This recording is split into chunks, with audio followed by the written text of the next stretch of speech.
everybody, all the time. Many books about financial management focus almost exclusively on those who are deeply in debt. That's a significant audience, but the financial principles that bring fulfillment and adventure apply to all of us. Getting out of debt brings tremendous relief, but connecting our resources to what matters most produces a delicious blend of contentment and excitement. I believe that's what most of us long for. The message of this book is for three distinct audiences: those in their 20s and 30s who are just starting out and facing new responsibilities, those in their 40s and 50s who are in their most productive years, and those in their 60s and above who live with either great joy or regret because of past choices. Let me describe these audiences a bit more. 20s and 30s. I talk to a lot of young singles and couples who realize that their new responsibilities of work, marriage, children, and home require them to learn to manage their money. Just out of college, many of them spent every penny they made on clothes, cars, ski trips, and anything else their friends were doing. But now, they want to get serious about their finances, and they're looking for some good advice. 40s and 50s.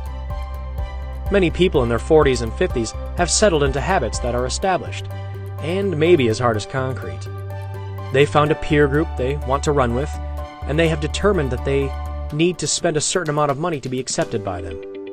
In some cases, these habits include sound financial management. But often, these habits are monsters that need to be fed with more and more money. They're making a lot of money, but they're spending virtually all of it. Others in this stage of life have a lot of money in home equity and in various investments and retirement accounts, but their finances leave them with a mysterious sense of emptiness. Beyond a comfortable retirement, they aren't sure what their money is for.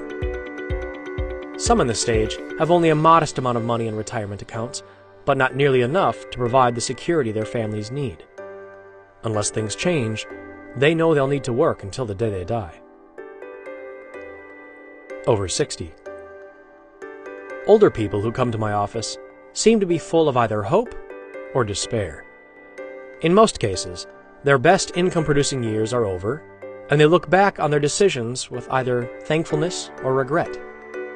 Important lessons, however, are learned either way, so they still have a wonderful opportunity to impart wisdom to their children and grandchildren and leave a strong legacy. Vision, intention, and means. A very personal journey. In my own life, and in the lives of countless people I've counseled, I've realized that change happens most readily and permanently if people have a clear picture of their future, a commitment to take steps of progress, and good handles on the steps they need to take. Elements of change, then, are vision, intention, and means. This book is structured with these three features in mind. The first three chapters focus on creating or clarifying our vision or our purpose in life. As we go through those chapters, some people may think, why is he taking so long to get to the nuts and bolts of budgeting and investing? The reason is that these three chapters are essential to give us direction and motivation for the choices we make in the rest of the book. Chapter 4 takes us through the blueprint for financial success. The analysis we do in this step stimulates our intention to make the changes we need to make. The rest of the book, chapters 5 through 8, describes the principles and resources we can use to achieve the goals we set in the blueprint. Whatever you do, don't miss Chapter 6, Small Steps, Big Payoffs. This chapter shows how seemingly insignificant choices in our daily lives make a huge difference in our financial security and opportunities down the road. For example, our choice of cars. Choosing one with a $200 monthly payment instead of one with a $400 monthly payment can save us enough money to net over $1 million when we're 65.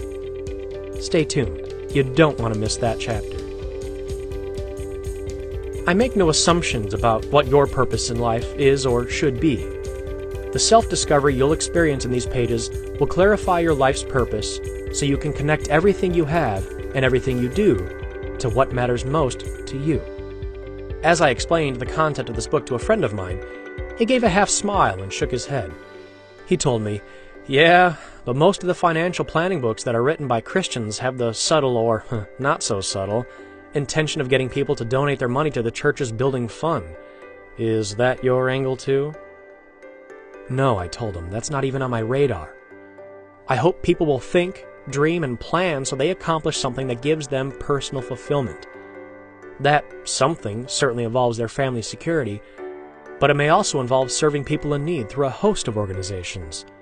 Amnesty International, their church, Habitat for Humanity, or any of dozens of other groups that are trying to make a difference in people's lives. As you've probably guessed, I'm a follower of Christ, so my own purpose in life is shaped to a large degree by my understanding of God's desire for me and every other person who follows Him. The most powerful motivation I've known is the deep sense of gratitude that comes from experiencing the unconditional love and acceptance of Jesus Christ. Knowing His love and acceptance is by far the most incredible experience of my life.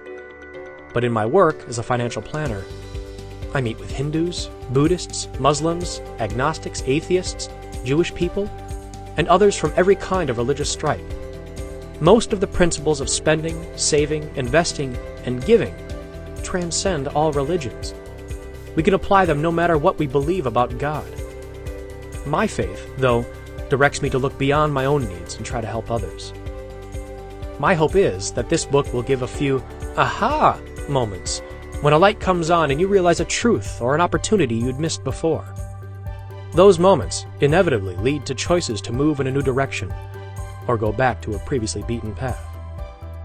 As you clarify your purpose and connect your resources to what you really value, I believe you'll feel relief and contentment, and you'll celebrate knowing your life counts for something much bigger than yourself. The process of connecting our resources to what matters most is exhilarating, but sometimes it's not easy.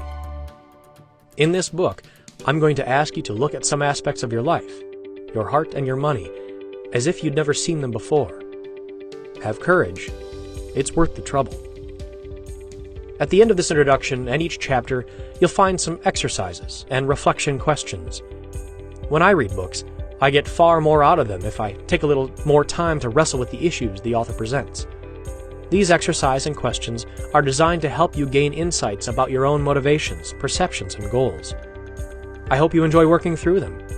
And, by the way, they stimulate rich discussions with your family and friends, or in a class or small group. These sections are in 2 parts. Think about it, and going deeper. The first is designed to help you reflect on the connection between your purpose and your finances, and the second part specifically addresses Christian values for those of you who want to follow Christ in everything you do, including how you manage your money.